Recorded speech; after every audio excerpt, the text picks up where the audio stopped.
राधे राधे भक्तों, आप सभी भक्तों का एक बार फिर से मेरे चैनल शिवानी की दुनिया में बहुत बहुत स्वागत है। भक्तों, आज हम पुरुषोत्तम मास महात्म अध्याय 5 का श्रवण करेंगे। कल हमने पुरुषोत्तम मास महात्म अध्याय 4 में मल मास का भगवान की शरण में जाना इस कथा को सुना था। आज हम पुरुषोत्तम मास महात्म अध्याय 5 में भगवान विष्णु का अधिक मास को साथ लेकर गोलोक जाना इस कथा के वृतांत को सुनेंगे। चलिए भक्तों, अब कथा प्रारंभ करते हैं। नारद जी श्री नारायण से कहने लगे, हे महाभाग, हे तपोनिधे, आप आगे की कथा कृपा कर सुनाइए। हे प्रभु, मुझे बताइए कि अपने चरणों के पास खड़े हुए अधिक मास के वचन सुनकर भगवान श्री हरि उससे क्या बोले। नारद जी के ऐसे वचन सुनकर भगवान नारायण उनसे बोले, हे निष्पाप नारद जी, श्री हरि ने जो अधिक मास से कहा सो मैं कहता हूँ, सुनो। हे मुनि श्रेष्ठ, तुम धन्य हो जो मुझसे ऐसी श्रेष्ठ कथा को पूछते हो। श्री कृष्ण भगवान बोले, हे अर्जुन, मैं तुमसे वैकुंठ का वृतांत कहता हूँ, सो सुनो। श्री विष्णु के नेत्रों के संकेत से गरुड़ जी मूर्छित हुए मलमास को पंखों से हवा करने लगे। तब होश आने पर मलमास बोला, हे नाथ, मुझे यह सब अच्छा नहीं लगता। हे जगदीश, हे जगतपते, हे विष्णु, मुझ शरण में आए हुए की रक्षा करो, रक्षा करो। आप मुझ शरणागत को क्यों त्यागते हो? ऐसा कहकर कांपता हुआ मलमास बार बार विलाप करने लगा। तब मलमास से वैकुंठवासी ऋषिकेश भगवान ने कहा, हे वत्स, तेरा दुख निवारण होने का कोई उपाय नहीं दिखता। तू सोच मत कर, उठ उठ, तेरा कल्याण होगा। ऐसा कहकर मन में पल भर में उपाय निकालकर फिर भगवान श्री विष्णु बोले, वत्स आओ, मेरे साथ गोलोक धाम चलो, जो योगियों को भी दुर्लभ है, जहाँ भगवान श्री कृष्ण रहते हैं।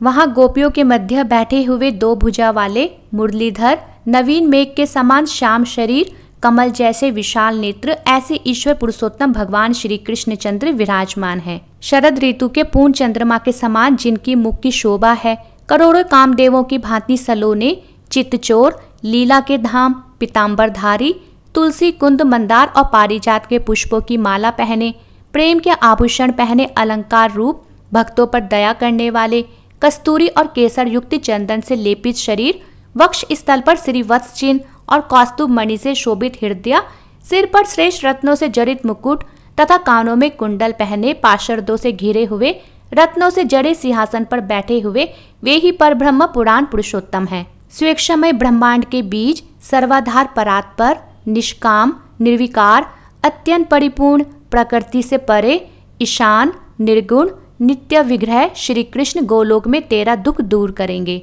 चलो वहीं चले। श्री नारायण बोले, इतना कह भगवान श्री हरि मलमास को ले गए। हे नारद मुनि, वहां पहले अज्ञान रूपी अंधकार का नाश करने वाली, प्रलय काल में ज्योति स्वरूप, करोड़ों सूर्य के समान प्रभा वाले, नित्य असंख्य विश्व के कारण विभु परमात्मा की इच्छा में लाल रंग की ज्योति दिखाई दी। हे मुने, उस ज्योति के भीतर ही तीनों लोक थे। उसके ऊपर सनातन ब्रह्मलोक की भांति गोलोक है। वह 3 करोड़ योजन में फैला हुआ है, जो मंडलाकार तेज पुंज स्वरूप श्रेष्ठ रतन वाली भूमि से युक्त है, जो बड़े बड़े लोगों को स्वप्न में भी अदृश्य है। वही वैष्णव को यह दृश्य प्राप्त है। उसे योगेश्वर श्री कृष्ण ने योग द्वारा धारण कर रखा है। ऐसा श्रेष्ठ गोलोक अंतरिक्ष में स्थित है और आदि व्याधि, बुढ़ापा, मृत्यु, शोक, भय आदि से रहित है। बहुमूल्य रत्नों से जड़ित करोड़ों मंदिरों से सुशोभित है। उस गोलोक के नीचे दाहिने और वैकुंठ लोक है और बाएं और वैकुंठ के समान आकार वाला शिवलोक है। वैकुंठ का फैलाव 1 करोड़ योजन में है और उसका आकार करोड़ों योजन लंबा और महामंडलाकार है।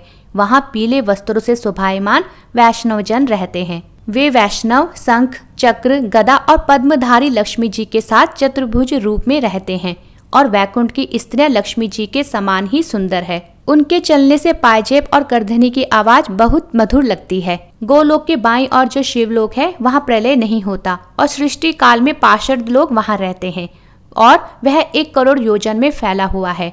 वहाँ महादेव जी के गण सारे शरीर में भस्म लगाए, सर्पों के जनेऊ पहने, ललाट पर अर्धचंद्र धारण किए, हाथ में शूल लिए, जटाओं में गंगा धारण किए हुए, 3 नेत्रों वाले महापराक्रमी शूरवीर रहते हैं।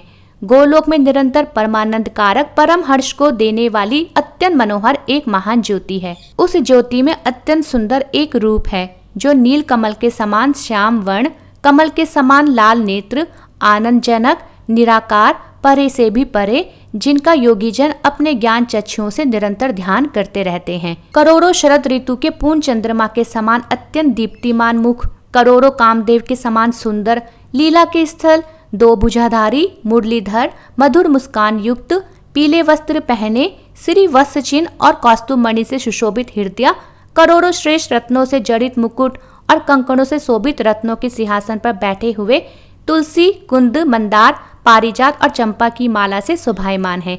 वे ही पर ब्रह्म श्री कृष्ण जी हैं, जो स्वेच्छामय सबके कारण रूप, सर्वाधार, बाल्य अवस्था वाले, गोपाल रूपधारी, करोड़ों पूर्ण चंद्रमा के समान शोभायमान, भक्तजनों पर अनुग्रह करने वाले, इच्छा रहित, निर्विकार, अत्यंत परिपूर्ण प्रभु, रास मंडल के मध्य में बैठे हुए शांत रासेश्वर हरि, मंगल रूप, पूजने योग्य, मंगलों में मंगल, परमानंद घन, सत्य स्वरूप, अक्षर, अव्यय, सब सिद्धियों के ईश्वर, सब सिद्धि स्वरूप और सिद्धि के देने वाले, प्रकृति से परे, ईशान, निर्गुण, नित्य विग्रह, सबके आदि पुरुष, अव्यक्त, इंद्र आदि देवों द्वारा स्तुति किए गए, नित्य स्वतंत्र, एक परमात्मा स्वरूप, शांति परायण, ऐसे प्रभु का शांत स्वभाव वाले वैष्णवजन ध्यान करते हैं। केवल उत्कृष्ट स्वरूप एक भगवान ने ही धारण किया है।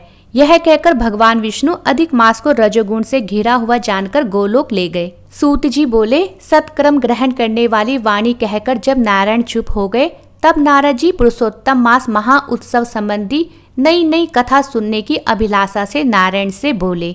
इति श्री पुरुषोत्तम मास कथा पंचम अध्याय समाप्त।